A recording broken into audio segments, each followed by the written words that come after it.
За сайн байцгаана уу? Төгөлдөр аудио бичлэг хийж амжих уу?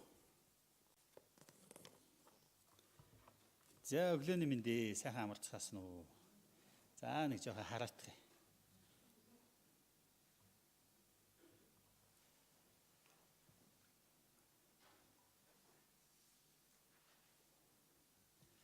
За та бүгдийн минь амьдрал бурхан дотор сайн байгаа үсттэй. За тэгээд номлолдоо бүрэн анхаарлаа хандуулахын тулд цөмөрө хамтдаа эхлээд гар утснуудаа унтраагаад тэгээд күр төмөрдгөө бас нэг жоохон гэртэй байгаа юм шиг. Жоохон яа тий. За тэгээд тэмдэглэл хийхээр бэлдэж ирсэн хүмүүс нь тэмдэглэлийнхаа юмнуудыг гаргаарай. Тэмдэглэл хийх юмгүй ирсэн хүмүүс нь одоо дараагийн удаа ирэхдээ тэмдэглэл хийвэл их зүгээр байдаг. Залуучууд бол яг гар утсан дээр шууд нөт хийчих байх л та, нөтө гаргаж ирээл.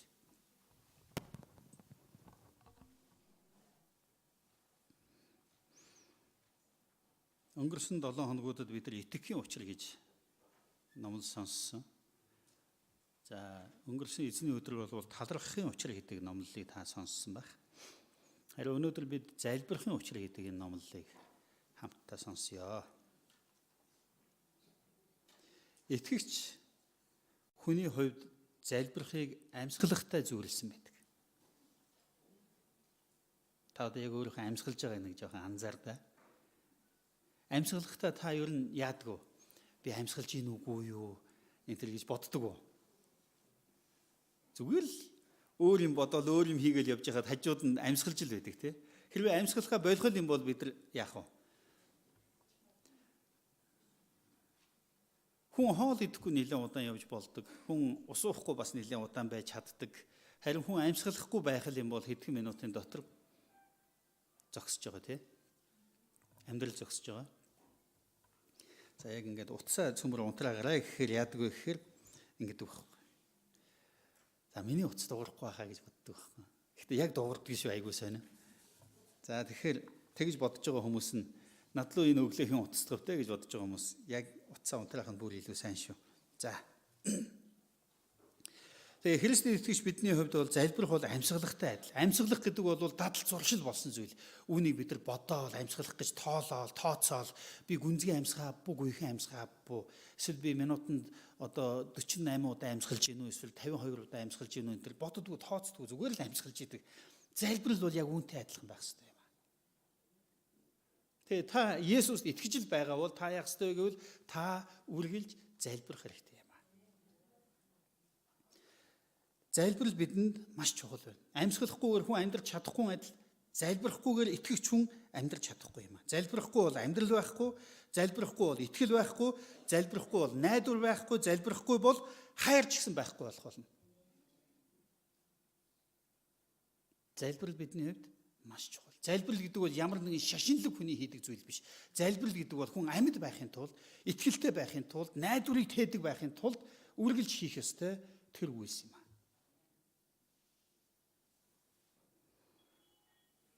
Тэгээ манай яг нэгдүгээр цуглаан биш. Манай өөр нэг Монголд байдаг өөр нэг цуглааны хэсэг хүмүүс уулна гарч залбирч хэлдэг. Тэд нар ер нь ийм залбирлыг байнга хийдэг зуршил болгосон. Тэгэхээр миний хэлж байгаа нэгдүгээр санаа бол залбирал бол зуршил байх хэрэгтэй юм а гэж би хэлж байна гэсэн. Зуршил гэдэг бол яадаг вэ гэхээр бодож төлөвлөж чармааш хичээгээгүй ч гэсэн өөрөө аяандаг хийждэг тэр зүйлийг зуршил гэж хэлж байгаа юм. Заримдаа бид нар яадаг вэ гэхээр жишээ нь цуглаан дээр ихдээ хожигдож ирдэг зуршилтай хүмүүс байгаа. Яадаг вэ гэхээр энэ зуршил болцсон. Тэгэл уг нь бол амар эрдэвхээр хичээгээл бодоол төлөвлөл байгаа боловч хожигдчихдаг. Яаж байгаа гэхээр энэ зуршил болцсон. Зуршлыг өөрчилж болдог. Зуршлыг бас шинээр бий болгож болдог. Тэгээ бид нар яадаг вэ гэхээр залбирлыг бас тийм зуршлаа болгох хэрэгтэй. Цуглаан дээр ирэхдээ шин зуршлыг та бий болгох хэрэгтэй. Залбирал бол таны зуршил амьдралын чинь салшгүй нэг хэсэг байгаасаа гэж хүсэж байна. Тэгээ тэр цуглааны хүмүүс болохоор ууланд гарч залбирахыг өөрсдийнхөө барсныг зуршил болгосон байдаг. Ийм цуглаан байгаа. Тэгээ би ч гэсэн бас та бүгдэд хэлдэг тийм ээ. Ууланд гарч залбираарай. Тэгээ энэ маань яадаг вэ гэхээр биднийг асар олон зүйлээс биднийг чөлөөлж өгдөг.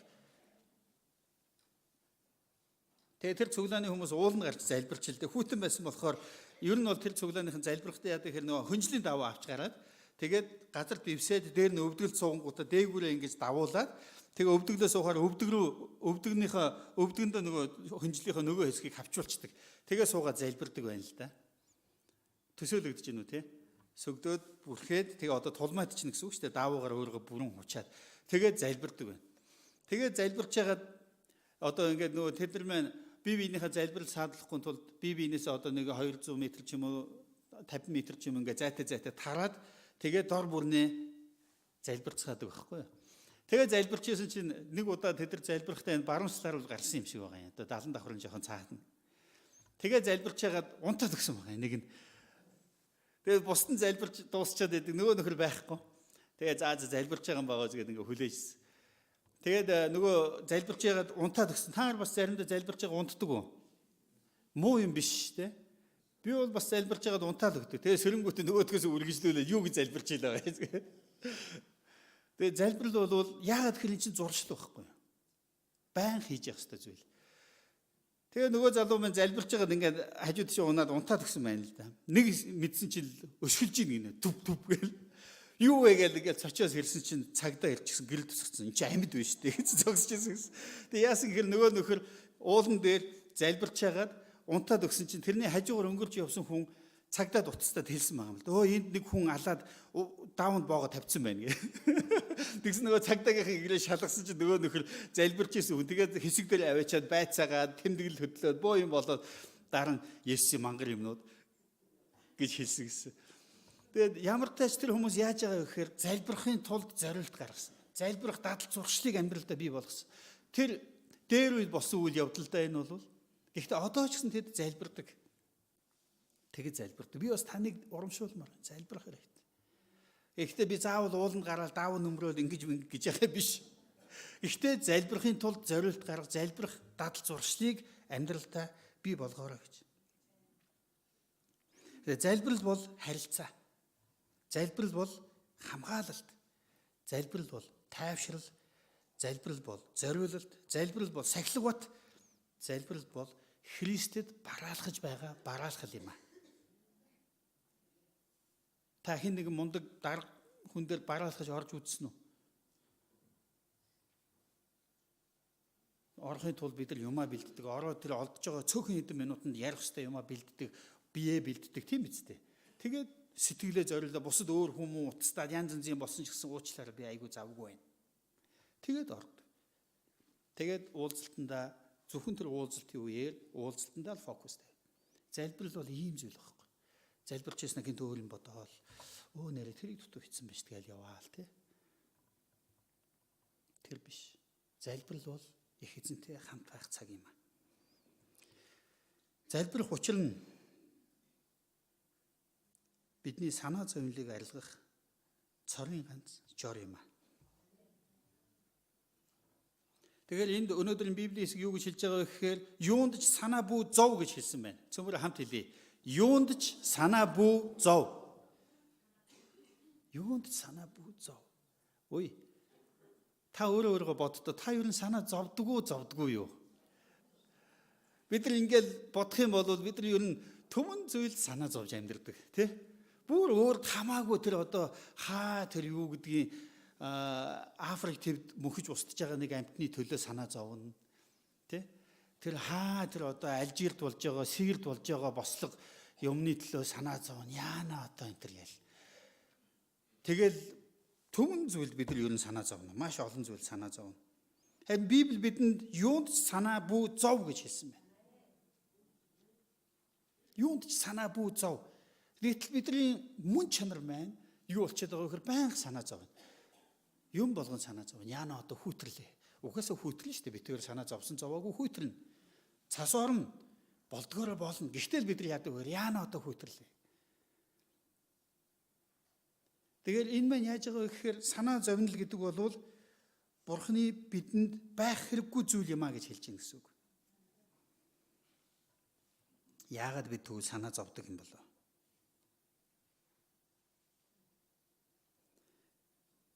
Санаа зовних гэдэг бол бидний муу зуршил юм а. Муу зуршил. Санаа зовнил гэдэг бол нүглийн үр дагавар юм а. Би яагаад энийг ингэж тодорхой хэлж чадчих юм бэ гэхээр Адам, Эва хоёр Эхлэл номон дээр байгаа. Хамгийн анх Эден цэцэрлэгт тэр хоёр Бурхны бүтээсэн байгаль ертөнцийн дунд Эден цэцэрлэгт аз жаргалтай сайхан амьдарч байсан.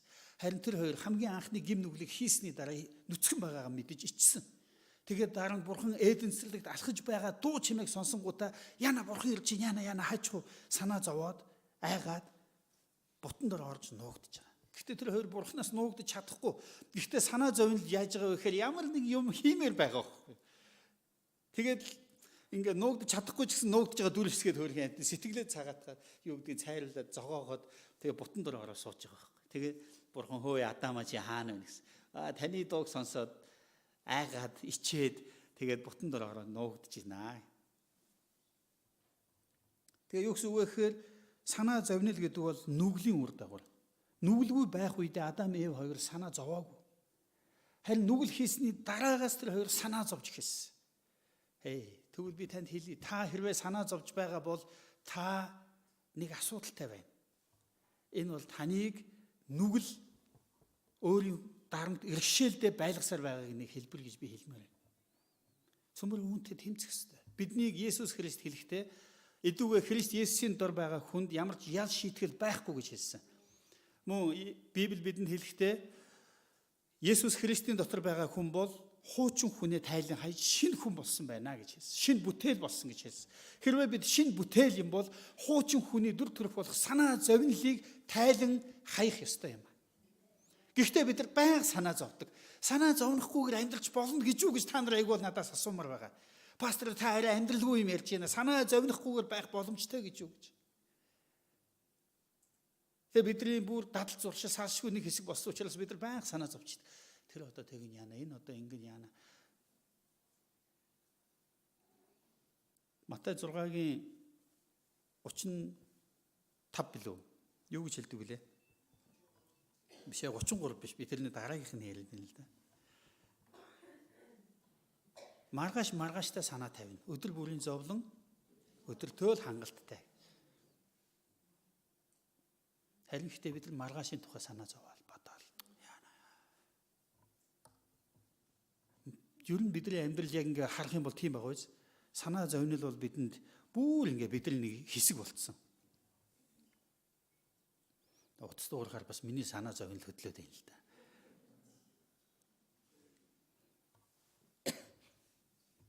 Тэгээ бид нар яаж санаа зовндөг вэ гэхээр хэн нэгэнд итгэхгүй санаа зовно. Хүнд итгэхгүй те. Тэгээд бид нар ер нь санаа зовнил гэдэг бол итгэлгүй байдлын үр жимс байхгүй. Нүглийн үр дүн итгэлгүй байдлын харагдж байгаа хэлбэр нь санаа зовнил. Бид нар хэн нэгэн хүнд итгэхгүй. Эсвэл бид нар бурханд итгэхгүй. Тийм учраас бид нар санаа зовндог. Жишээ нь ингээл юу гэдгийг ямар нэг маягаар миний хүүхдүүдээс хэн нэг нь оройтох юм бол ядгүй. Санаа зовж эхэлнэ. Энэ мэн бидэнд юу илэрхийлж байгаа вэ гэхээр нэгдүгээрт миний хүүхэд одоо биеэсээ авч явж чадахгүй байх үе, ямар нэг муу зүйл түүн тохиолдох үе, тэ? Хоёрдугаар бурхан түүнийг хамгаалж чадахгүй байхаа гэж бодож байгаа байхгүй юу?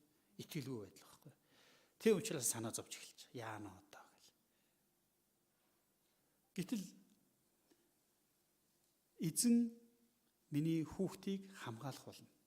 Эзэн миний хүүхдтэй хамт байж түүнийг алив хүнд хэцүү, алив муугаас, алив аимшигт зүйлсээс түүнийг хамгаалах болно гэдэг итгэл байвал бид санаа зовнилыг эсэргүүцэх боломжтой болно гэсэн. Хоёрд миний хүүхэд Бурхны тусламжтайгаар ямар ч нөхцөл байдал тохиолдсон зөв шийдвэр гаргаад нөхцөл байдлыг даван туулаад зөв цагтаа буцаад ирнэ гэдэгт итгэх итгэл байгаа бол бид санаа зовнихоос яах вэ? Чөлөөлөгдөх боломжтой. Тэгэхээр санаа зовнил юу вэ? Бид нар итгэхгүй байгаа. Хэн нэгэн хүнд итгэхгүй байна. Бас бурханд итгэхгүй байна. Бид үр хүүхдээ сайн сайхан явах болно гэдэгт итгэж өгдөг. Тэгдэг үү? Юу гэсэн үг юм? Миний хүүхэд сайн явна гэдэгт би итгэж байна. Гэхдээ юу гэдэг вэ гэхээр чи хичээлээ сайн хийж тэхгүй болов гэдэг дандаа сөрөг юмнуудыг ярьдаг. Дандаа болохгүй юмнуудыг ярьдаг. Чи тэхгүй бол тэгэн шүү, чи ингэхгүй бол ингэн шүү. Хамгийн харамсалтай нь яадаг гэж яг тэр зүйл амьдралд нь болдог байхгүй. Яг үнэндээ бид нар санаа зовнилоор дамжуулж баг хараагаад идэх байхгүй. Яагаад гэвэл санаа зовнил өөрөө сайн зүйл биш учраас. Дугуй хүн сурж исэн хүмүүс байгаа тий. Дугуй хүн чаддаг бас сурж исэн хүмүүс. Дугуй унаад явахаар тэр шонг мөрөгчгүй ихээр яг яадаг вүлээ. Тэр шонг мөрөгчгүй өргөн тал байхад яг тэр нэг шонлоо явсаргаа очоо мөрөгчдөг байхгүй. Яагаад тэгэхээр тийшээгээ бүх анхаарал төвлөрчдөг, тэр лүгөө татагддаг байхгүй. Тэгэл ингэсээр байгаад очоо мөрөгчнө. Яг үүнтэй адилхан санаа зовнилоор дамжуулж та бидний амьдралд байхгүй байж болох байсан санаа зовнилуудыг бүтлгүүтлийг бид өөрсдөө санаа зовнилоор дууддаг байхгүй. Яна тэгчгүй дээ, яна ингэчгүй дээ, бүдэрчгүй дээ, унчихгүй дээ. Яг бүдэр нь яг унна. Учир нь санаа зовнил бидрийг зөв зүйлд биш. Бидрийг тэр зүйлд хөтэлдэг.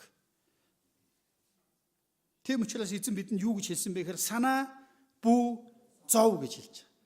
Гэхдээ л бид нар юу гэж бодож байгаа вэ гэхээр ихтэй санаа зовхгүй амьдарч болно гэж юу гэж. Өөрөө л мэд. Санаагаа зовоогоод очиод тэр шонгоо мөрөгнө үү, нүхэндээ унна уу? Эсвэл санаа зовхгүй байгаад бурханд найдаж итгээд илүү дээгүүр, илүү сайнаар явах уу? Та бид өөрийн сонголт гэсэн. Бид нар ихнэртэй эсвэл нөхөртөө итгэдэг санаа зовно. Ялангуяа архины хамааралтай хүмүүст бид нар ерөөсөө итгэдэг те. Жохон оройтон бол за энэ яг уцсан. Нүд нь уугаг байсан ч уцсан л гэж боддог.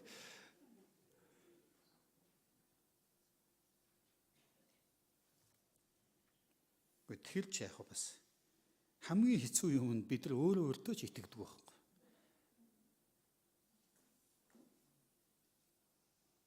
Өөрөө өөртөө ч итгэхгүй. Тийм учраас бид нар өөрийнхөө амьдралыг илүү дээгүүр, илүү сайнаар, илүү бурханд найдсан найдвар дотроос олж харж чаддаг. За Библи уншнаа гэж эхэлдэг юм аа, дуустдаг юм худлаа. Тэгж худлаа хэлснээс зүгээр чимээгүй сууч. Энтергээ тий. Өглөөний залбиралд 7 хоногт ядтаа нэг удаа өглөөний залбиралд ирж залбирнаа. За ирж чаддгүй юм худлаа гэдэг юм аа. Тэгснээс зүгээр чимээгүй л байж. Өөрөө өөртөө ч итгэхэ болцсон. Энэ юу юм бэ гэвэл энэ муу зуршил. Энэ бидний өөрчлөх ёстой муу зуршил. Муу зуршлыг бид шин зүйлээр солих хэрэгтэй. Сайн зуршлаар солих хэрэгтэй. Нөгөө үгээр хэлэх юм бол амьдрал бол тэмцэл юм аа. Амьдрал бол тэмцэл. Хуучин уламжилж ирсэн тэр зүйлийг бид өөрчлөхийн тулд тэмцэх ёстой. Аяанда байж байгаа ногоон талбайд ургадаг зүйл бол зөвхөн зэрлэг ургамал байдаг. Аяанда байж байгаа таны амьдралд бий болох зүйл бол зөвхөн санаа зовнил байх болно. Тийм учраас хэрвээ үнэхээр таны ногоон талбайд сайн үр жимс ургаасаа гэж хүсэж байгаа бол та хөдөлмөрлөх ёстой, та ажиллах ёстой, та хичээх ёстой. Үүний адил таны амьдралд санаа зовнил үгүй болоосоо гэж хүсэж байгаа бол та хөдөлмөрлөх ёстой, та тэмцэх ёстой. Хөдөлмөрлөхээр юу ч хамаагүй хийгээ яваад байна гэсэн үг биш.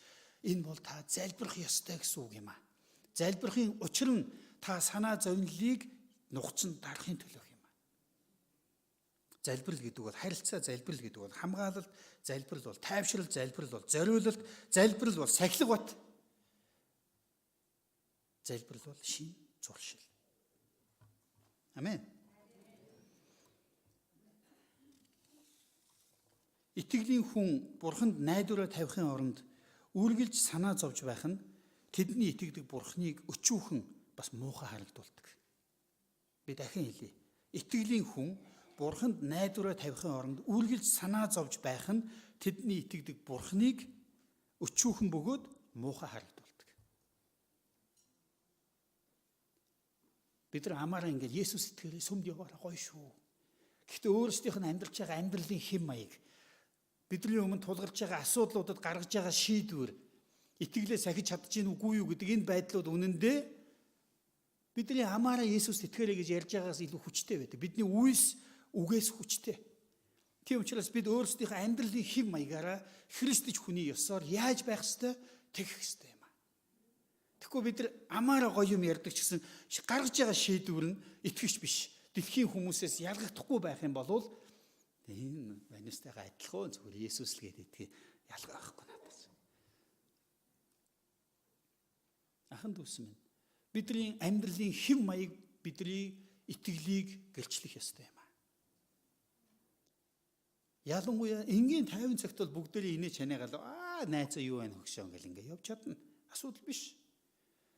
Яг амьдрал дээр асуудал тулгарх үед мөнгө төгрөгтэй холбоотой эсвэл амьдралын ямар нэгэн шийдвэр гаргахтай холбоотой нөхцөл байдал ирэх үед та үнэхээр христчин юм бол найдвараа бурханд тавьсан байдлаар шийдвэр гаргах хэрэгтэй болно.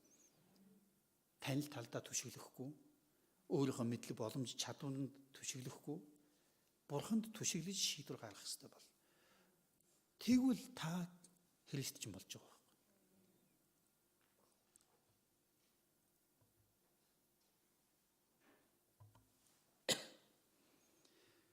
Таны итгэлийн алхам, таны амьдралын хэв маягаар таны бурхныг бусад хүмүүс таньж мэднэ гэсэн үг. Танай хамаатнууд, танай найзууд, танай гэр бүлийнхэн таныг харж байгаа. Тийм учраас бид гэрчлэл дүүрэн амьдрах хэрэгтэй юм аа. Амен. Бурхны агуу байдал. Тэгээ санаа зовнил гэдэг бол ийм байгаа юм. Санаа зовнил гэдэг бол бурхны агуу байдал. Бурхан бас таныг анхааран халамжилдаг тухай та мэдэхгүй тохиолдолд эсвэл итгэхгүй тохиолдолд эсвэл үл тоомсолж байгаа тохиолдолд та санаа зовнилд өөрийгөө тавьж өгнө. Би дахин хэлье. Хэрвээ хэн нэгэн хүн санаа зовж гинэ гэж байгаа бол гурван шалтгааны нэг нь байх нь л дээ. Нэгдүгээр та бурхан таныг хайрладаг. Бурхан тантай хамт байгаа. Бурхан танд туслана гэдгийг мэдэхгүй тохиолдолд. Хоёр дахь нь юу? Түүнд итгэхгүй тохиолдолд. Гурав дахь нь үл тоомсолж байгаа тохиолдолд та санаа зовнилд өөрийгөө тавьж өгнө гэсэн үг.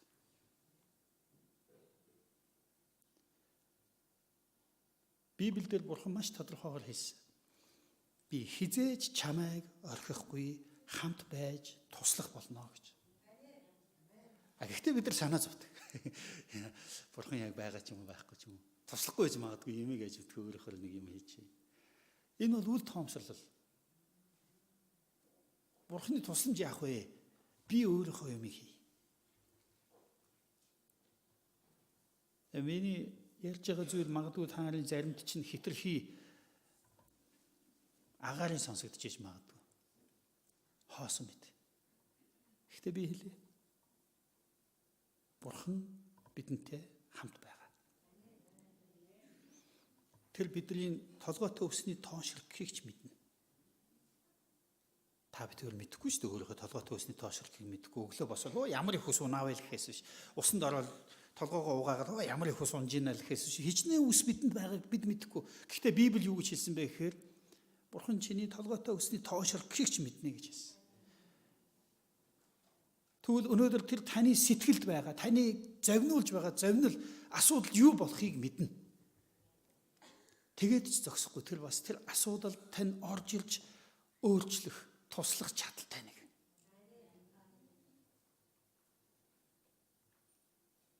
Харин үүнд бид итгэхгүй байгаа тохиолдолд эсвэл бурхан ингэж анхаарал тавьж тусалж чадна гэдгийг мэдэхгүй байгаа тохиолдолд хамгийн айхтар нь бурхан тэгдэг гэсэн л дээ. Гэхдээ яах вэ?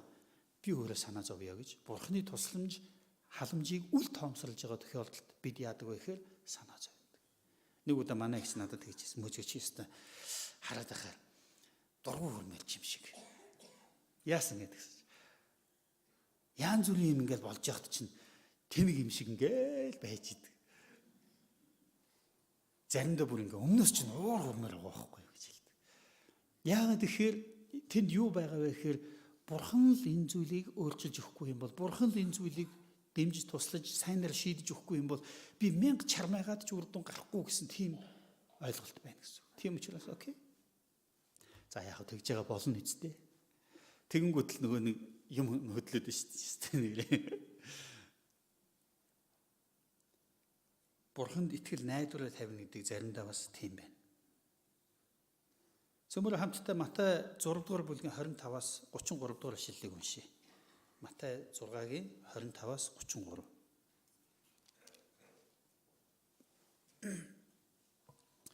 Санаа бүү зов гэсэн сэдв байна. Иймд би та нарт хэлье. Юу идэж, юу уух билээ гэж амийнхаа төлөө санаа бүү зов. мөн юу өмсөх билээ гэж биеийнхээ төлөөж санаа бүүзөө. Амин хоолноос биеийн хувцснаас илүү эрхэм биш үү? Тэнгэрийн шуудыг хараач, тэд тариа тарьж, хурааж, сарвчанд хадгалдаггүйч Тэнгэрлэг эцэгч нь тэднийг тижээдэг юм. Та нар тэднээс үлэмж илүү үнцэнтэй биш үү? Та нараас хэн ч санаа зовсноор нас бие ганц мөчөөр нэмж чадах вэ? Та нар юунд хувц сунарт санаа зовно вэ? Талын сараа нь хэрхэн ургаж буйг ажиглаач. Тэд зүдэж зүтгэдэггүй, ээрмэлж хийдэггүй. Гэвч би таард хэлье. Соломон хаан сүр жавхландаа эдний нэгэнтэй ч дүүцхээр хувцлаж байгаагүй юм. Өнөөдөр амьд байгаад маргааш 100-нд хаягдах хээрийн өвсийг бурхан ийхүү гойдог бол тэгх тусмаа тэр та нарыг илүү хувцлахгүй гэж юу? Өчүүхэн итгэлтнүүдээ. Тиймээс юу идэх вүлээ? Юу уух билээ? Эсвэл юу өмсөх билээ гэж санаа бүүзөө. Харийнхан энэ бүх зүйлийг чармай хайдаг билээ. Харин Тэнгэрлэг эцэгч нь та нарт энэ бүхэн хэрэгтэйг мэддэг юм. Гагцхүү эхлээд Бурхны хаанчлал ба зөвхт байдлыг хайгдав. Тэгвэл энэ бүхнийг та нарт нэмж өгөх болно. Маргааш нь өөртөө санаа тавих тул маргаашийн төлөө санаа бүүзөө. Өдөр бүрийн зүдүүр өдөртөө хангалттай. Эзэн Есүс бидэнд санаа бүүзөө гэж хэлж байгаа. Харин бид нар болохоор яаж санаа зовхгүй амьдрах юм бэ гэж дотроо хашгирч байгаа. Нэг бол Есүс мангар, нэг бол та мангар.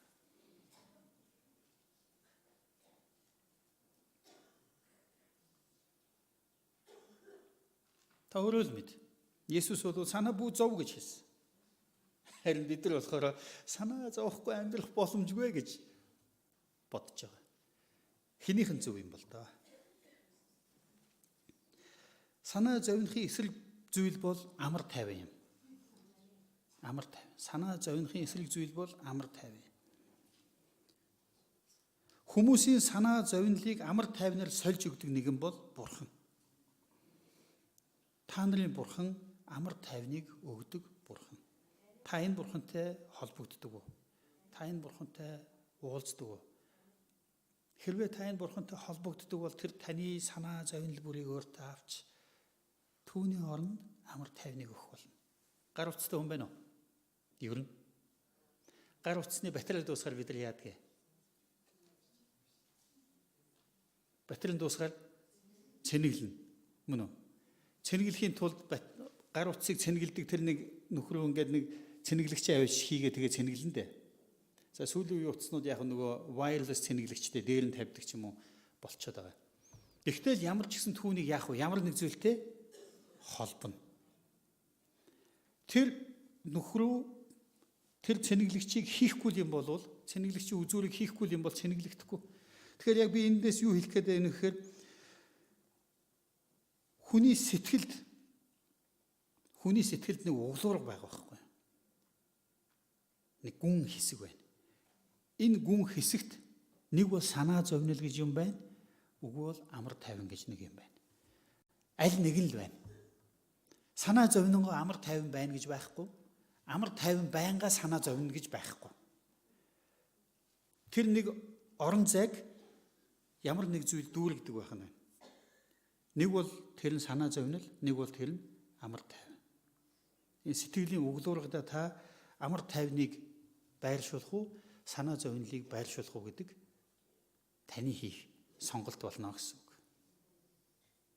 Харин бид нар юу гэж гим нүгэлттэй учраас, нүгэлт мөн чанартай учраас бид нар юу гэж сонголт хийдэг вэ гэхээр санаа зовно ёо.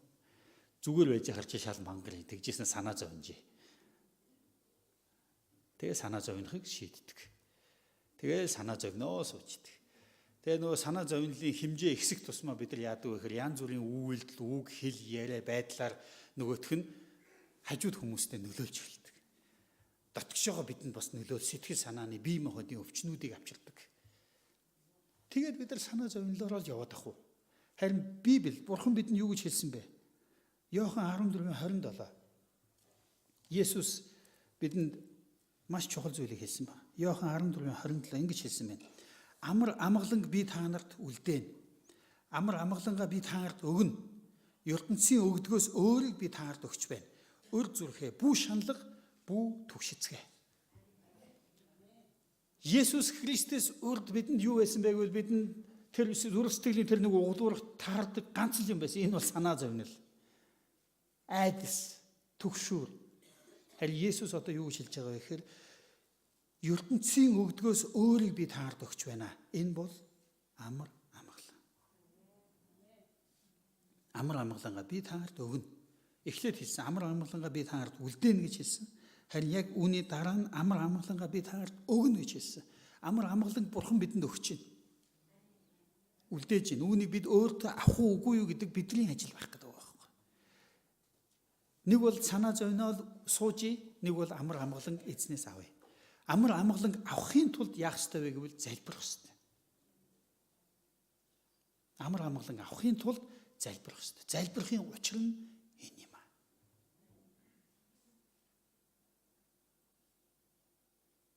Залбирахын учир нь амар амгаланг авах явдал юм.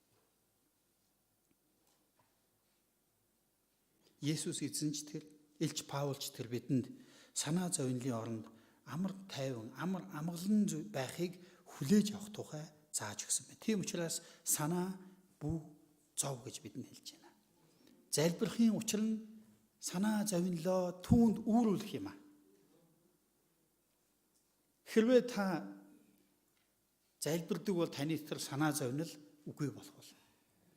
Магадгүй та залбирдаг мөртлөө санаа зовнилтойгоо байгаад байгаа биш үү? Тийм байдаг. Залбирдаг гэхдээ санаа зовнилтойгоо байдаг. Энэ мань юу гэсэн үг гэхээр дутуу залбирч байна гэсэн. Нэгсэндээ та хүний дотор ингээд асар олон санаа зовних, айх, түгших зүйлүүд байгаа. Тэр бүгднгийн өгөх хүртлээр залбирах хэрэгтэй гэсэн үг. Хизээ та залбирахаа болох вэ гэвэл санаа зовнил эренгүүтэл та залбираад байх хэрэгтэй. Санаа зовнил бүгд байхгүй болох хүртэл та залбирах хэрэгтэй. Их л удаан залбирх нь дээ. Гэхдээ энэ бидний амьдралын дадал зуршил болох ёстой. Тийм учраас залбирал бол яг амьсгалагтай адилхан. Санаа зовнил ирлээ, шууд эзэнд өргөлөө. Санаа зовнил ирлээ, шууд эзэнд өргөлөө. Амен.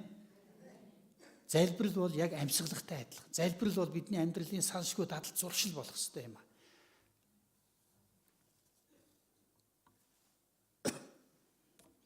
Тэгээ миний пастор Маса гэдэг Япон багш байсан. Тэгээ тэр пастор маань Японд тэр нис хүчинд ажилладаг байсан. Онгоцны нисгэгч. Хэдийгээр тусгай хангалттай тэгээ бүх юм сайн сайхан байгаач ахын талаас мань үний зүрх сэтгэл хоосон байсан. Тэгээ пастор маань гэрчлэлээ хуваалцаж байсан. Амьдрал хоосон, маш хүнд, хэцүү. Тийм байх үед нь мань хүнд өөр нэг офицер сайн мэдээ ярьсан баг. Есүсийн тухай. Тэгээ тэр офицероос сайн мэдээ сонсчоод манай пастор гараад, гадагшаа гараад, тэнгэр өөдөө хараад Бурхан хэрвээ та үнэхээр байдаг бол надад туслаач гэж залбирсан гэж. Тэгээ нөхөр өрөөндөө орондоо ороод унтаад өгсөн. Тэгээ мань нөхөр юу гэж хэлж ирсэн гэхээр маргааш өглөө сэрэлсэн чинь миний дотор ингээд хоосон болцсон юм шиг.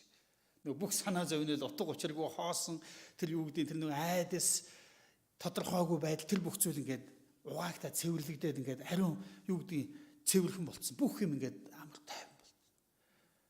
Тэгэл орноосоо боссон чи яг жингүүдж байгаа юм шиг санагдсан гэж. Тэгэл яванд санаа зовх юм байхгүй. Бурхан түүний зүрх сэтгэл, оюун бодол санаа тэр бүх зүйлийг ингээд өөрийнхөө амар тайвнараа дүүргээд өгсөн. Тэгээ мань нөхөр ажиллаа орхиод Библийн сургуульд цуглаанд яваад Библийн сургуульд хамрагдаад сүүлд нь пастор болоод тэгээ Монголд миссионер болж ирээд явсан гэсэн. Бид санаа зовнилоо Бурханд үүрүүлэх юм бол Бурханы амар тайван биднийг дүүргэх бол. Тэр хүний сэтгэлд байгаа тэр нэг углуурах энэ углуурганд санаа зовнил байх уу? Бурханы амар тайван байх уу? Үүнийг та битүүр шийддэг юм байна. Бид нар санаа зовниол гэх юм бол санаа зовниол яваад идэг тий. Тэр байтугай бүр асуудал шийдэгдсэн ч гэсэн санаа зовниол идэг. Яаж хийж яагаад өөр нэг санаа зовних юм олж аваад санаа зовноо л гэдэг. Үгүй бол үүнийг Бурханд өргөөд амар тайвнаар дүүргүүлэх. Тэгээ өнөөдрийн Библийн хэсгийн Филиппой 4-ийн 6-7 дугаар эшлэлдэр юу гэж хэлж байгааг бидэнд нэгдүгээр юунд ч санаа бүү зов гэж хэлсэн. Тэгвэл санаа зовхгүй байхын тулд яах ёстой вэ гэдгийг хоёрдугаар бидэнд хэлсэн байна. Юу гэж хэлсэн? Харин альва зүйлд залбирлаар болон гуйлтаараа талархалтайгаар хүсэлтэй Бурханд мэдүүл гэж хэлсэн байна. Энэ бол Бурханд бараалах, Бурхантай харилцах гэж хэлсэн гэсэн үг. Нэгсэндээ санаа зовнилоо тайлж хаяа гэвэл цор ганц арга зам нь Бурханд хандан залбирах явдал юм а гэж. Тэгээ энд юу гэж хэлж байгаа вэ гэхээр залбирлаараа болон гуйлтаараа гэж энэ хоёр янзын зүйл ярьсан байна. Залбирал, гуйлт хоёрын ялгаа юу юм бэ? Англи хэл дээр залбирал гэдгийг болохоор prayer гэж хэлж байгаа. Prayer. Гуйлт гэдгийг болохоор supplication гэж хэлж байгаа. Хоёр өөр үг байна. Prayer and supplication. Залбирал болон гуйлтаараа. Монголд ч гэсэн хоёр өөр үг тийм ээ. Тэгээ бид нар ихтэй залбирал гуйлт хоёрыг яг адилхан юм шиг бодоод байдаг. Гэтэл залбиралд гуйлтанд байхгүй нэг юм байна. Энэ юу гэхээр залбиралд Бурхныг алдаршуулан магтах магтаал байдаг юм байна. Гуйлтанд болохоор Бурхан минь тэгж өгөөч, ингэж өгөөч гэсэн хүсэлтүүд байдаг байна. Тэгэхээр залбирал ба гуйлтаараа юу гэж юм талархалтайгаар хүсэлтэй Бурханд мэдүүл гэж хэлж байна. Та ер нь залбирдаг уу эсвэл гуйдаг уу? Бид нар ихэнх тохиолдолд гуйдаг юм шиг байна. Бурхан минь ингэж өгөөч, тэгж өгөөч, тэгээд хэцүү байна, ингэж болохгүй байна. Тэгвэл зөвхөн гуугаа зогсохгүй бидний залбир гэж эзэн хэлсэн байна. Залбирах гэдэгт талархах, түүнийг алдаршуулан магтах, түүний хийсэн зүйлийн төлөө түүнд талархах. Энэ хэсэг залбиралд багтдаг юм байна. Гуйлт гэдэг бол зөвхөн гуйлтыг бас supplication гэдгээс гадна petition гэдэг өөр үгээр бас илэрхийлж байгаа. Эдгээр үгсүүд нь дандаа зүгээр л одоо яг тэр petition гэдэг үг бол одоо өрөвдөлтөй царай гаргаад тийм ээ. Одоо өрөвдөлтөйгөр тэгж өгөөч дээ гэж гуйж байгаа. Энэ байдлыг petition гэж нэрлэж байгаа байхгүй. Supplication гэдэг нь болохоор яг одоо энд би бичсэн байгаа л да.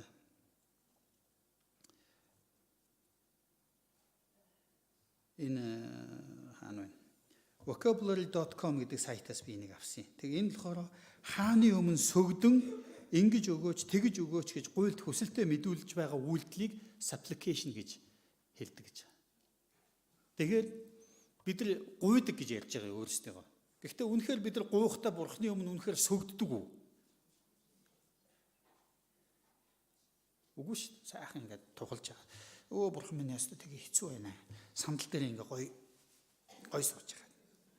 Гуйгаад байгаа. Гэтэл яг supplication гэдэг бол юу гэсэн үг вэ гэхээр бүр арчаагүй сул дорой тэр хамгийн дорой тэр байдалтайгаа тийм байдлаар Бурхны өмнө одоо кинон дээр хүмүүс нэг аймаг уухтай хааны өмнө яаж сөгддөг вэ? Тийм байхгүй. Бид нар тэгсэн чинь яг гугаад байгаа юм шиг гугаад байгаа юм шиг л байдаг байх нь шүү дээ. Тэгээ тэрийгэ залбирал гэдэг. Гэхдээ нөгөө залбиралд нь магтаал алдаршуулал хүндэтгэл нь байдгүй. Яадаг вэ гэхээр Бурхан минь та тэгж өгөөч, ингэж өгөөч. Босонгуудаа санаа зовнилороо хөтлүүлээд өөрсдийнхөө юм хийгээ явчихдаг. Тэгээд Бурхан туссан юм шиг туслаагүй юм шиг. Бурхан бидний залбиралгуйлт нь хариулсан юм шиг хариулаагүй юм шиг явдаг гэсэн. Яаж юм гэхээр бид нар яг цэвэр өөрийнхөө сэтгэл зүйг л өөрийнхөө сэтгэл санааг л нэг гайгүй ойлгочих гээд оролдоод байгаа үйлдэлүүд болчиход байгаа байхгүй. Гэтэл залбирал гэдэг бол итгэлтэй хүний хийдэг зүйл. Кармел уулан дээр Баалын 450 иш үзүүлэгчийг үгүй хийсний дараа Илия залбирдаг.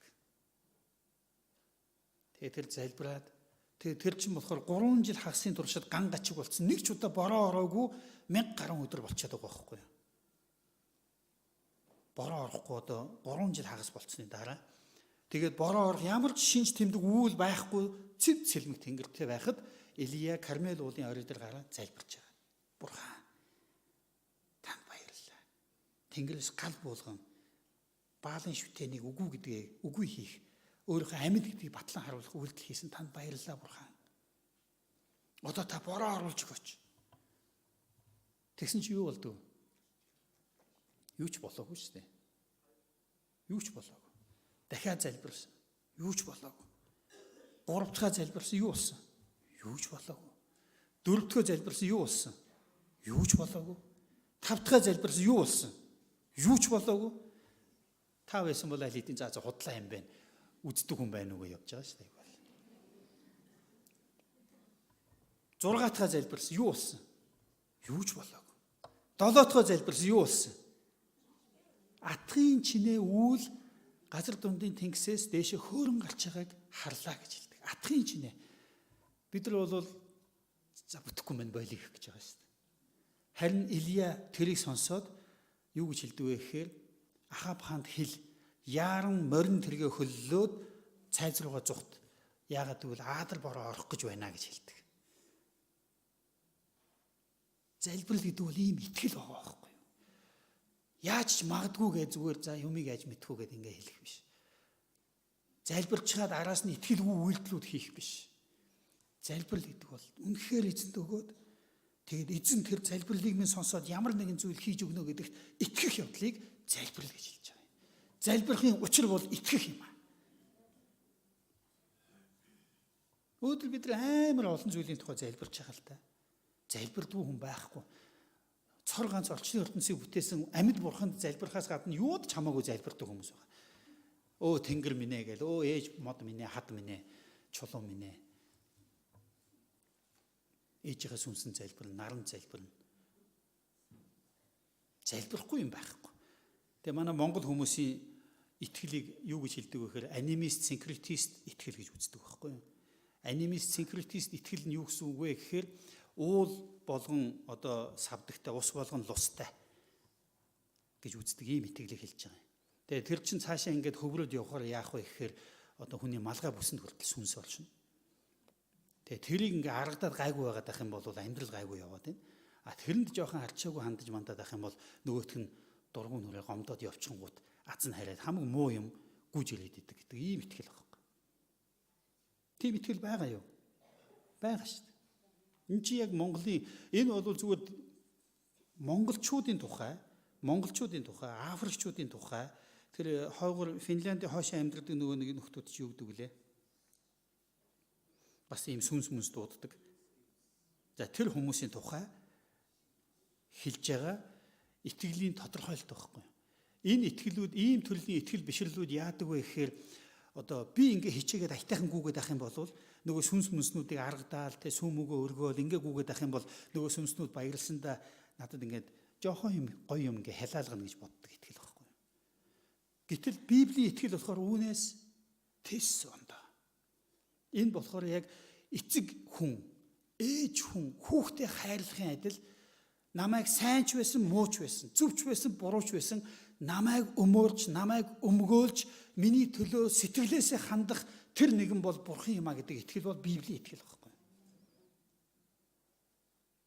Та энэ ялгааг ойлгох хэрэгтэй. Ийм ялгааг ойлгохгүйгээсээ болж бид ингээд нөгөө синкретист, анимист гэдэг тийм итгэл бишрлэр бид ингээд яагаад тэгэхээр энэ бидний соёлд шингэсэн, энэ бидний цусан шингэсэн, бидний хуучин хүн байхгүй энэ. Энэ хуучин хүнийг тайлаарай гэж эзэн Есүс бидэнд хэлж байгаа. Эфес 4:13 14. Хуучин хүнээ тайлж шинэ хүнийг өөртөө өмс гэж хэлдэг. Бидний хуучин хүн бол юу ч байж болно.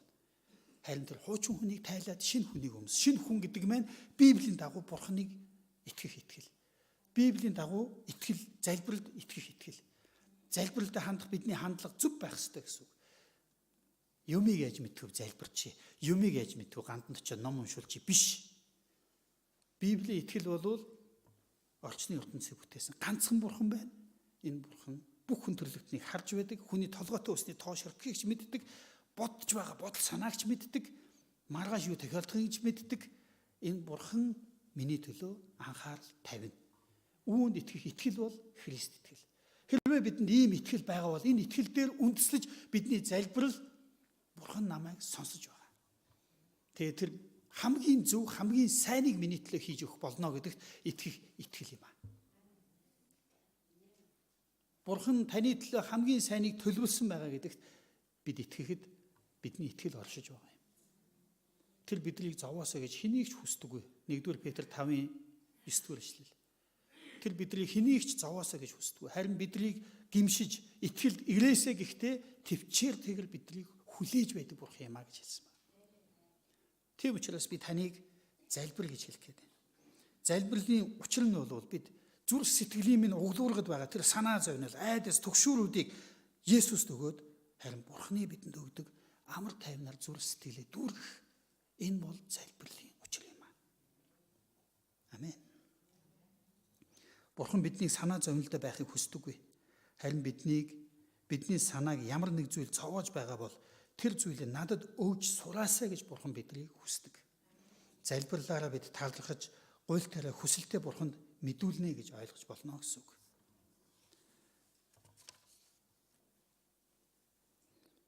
Гуравдугаарт энэ Библийн хэсэгдэр юу гэж хэлж байгаа вэ гэхээр 7. Бүх оюун ухааныг давах Бурханы амар тайван нь та нарын сэтгэл санааг Христ Есүс дотор хамгаална гэж хэлсэн байна. Бүү санаа зовхын оронд яа гэсэн? Залбир гэсэн. Гуй гэсэн. Залбирч гуйх юм бол юу болно гэж байна? Бүх оюун ухааныг давах Бурханы амар тайван бидний толгойн ажиллаад идэв байхгүй юу? Тэгээ бид нар санаа зовоод идэг. За тэгчүүл яана, ингэчүүл яана, тэгжсэн шүү дээ. Урд нь юм болж байгаа. Одоо ингэх үедээ толгойн ажиллаад байгаа байхгүй юу? Оюун ухаан ажиллаад байна гэсэн үг. Харин энэ оюун ухааныг давах чадaltaй юу вэ? Амар тайван. Бурханы амар тайван. Та нарын сэтгэл санааг юуг? Бидний сэтгэл санааг хамгаална. Христ Есүс дотор хамгаалж байна. Тэгээ бидний залбирал хэдий хүртэл бид залбирах ёстой вэ гэвэл бидний сэтгэл санаа, бидний оюун санаа Бурхан дотор амар тайвныг олж авах хүртэл бид залбирах ёстой юм аа. Түүнээс зүгээр нэг 2 минут тонгойж сууж ингэ. За. Биш. Бидний дотор байгаа би яг энэ залбирал гэдэг дээр залбирхын учир гэдэг дээр би онцолж хэлхийг хүсэж байгаа зүйл бол бидний сэтгэлд байгаа санаа зовнил нэг бүрийг Бурхан амар тайвнаар орлуулж өгөх хүртэл залбирх ёстой гэж хэлхийг хүсэж байна. Бидний сэтгэлд байгаа үл уучлал, гомдол бүрийг эзний амгалан орлуулж өөрчилж тэр санаа зовнил, үл уучлал, үзэн ядал, дургуутсал тэр бүх зүйлийг амгалангаар солигдох хүртэл бид залбирх ёстой.